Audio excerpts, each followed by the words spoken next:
You can feel my heartbeat. Just so you know, I just literally talked into the camera for 15 minutes. And doing it again, because now I feel like I got my thoughts in order. I figured, since I got such a good response from sharing my experiences and waking up this morning feeling anxious, feeling anger, feeling scared, wondering how I could do anything, what would I do? Is what I want to do, is it specific enough to the situation?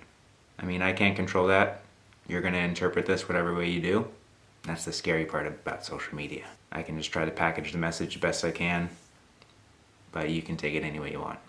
I guess first off, thank you to everyone that responded to me and reached out. People that I don't talk to on a regular basis reaching out, saying thank you for sharing,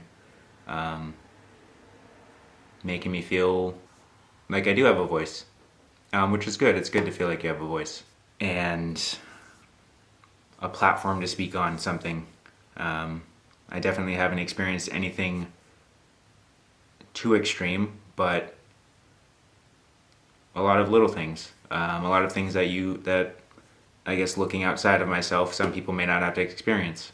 I mean, hell, we got curfew right now. And I went for a run yesterday close to that curfew, and I just think it's wild that I was nervous to go for a run in my neighborhood. My neighbors know me, but I run around my neighborhood and not everyone knows me. And then I'm just a random black guy running, sitting there like, okay, I gotta make sure I have some color on. I don't wanna look too suspicious. How do I make it look like I'm running for exercise versus something else? It sounds silly, but I literally thought it. So like that's where we're at in the world right now. Today's a blackout on social media to give people a voice. I figured I maybe have a finite window to share my opinion or share something. And I'll say this, change takes time. Rome wasn't built in a day. Last Dance has been popular. I appreciate it because I get to see an insight on what it takes to be an expert at something. And it could be used to be an expert at anything. And that's drive and motivation, to have the hunger to want to be better. And I try to have that hunger with just being a better person. It takes practice. You got to get in the gym. No one gets strong in a day. No one learns a skill in a day. Today's all hunky-dory with a blackout and giving people voices, but like, what are you going to do on a daily basis to make the world a better place? So I thought to myself, what can I do? What would I do? And this is it. I'm going to sit in front of the camera and I can share positivity and how I try to practice it every day. I'll give one example of one way I try to be positive to other people every day. Some people may not care how they dress. I do more so these days. Pick out the right t-shirt, pants, shoes, hat. I may go out, no one may notice. No harm, no foul. I'm still dressed the way I want to dress. But when someone does notice, it's nice, feels good. Whether it's nice shirt, I like your socks, shoes.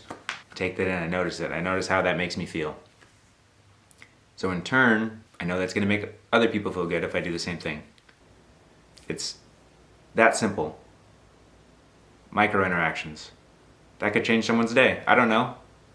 If it does or it doesn't, I still want to not hold in any positive feelings that I have.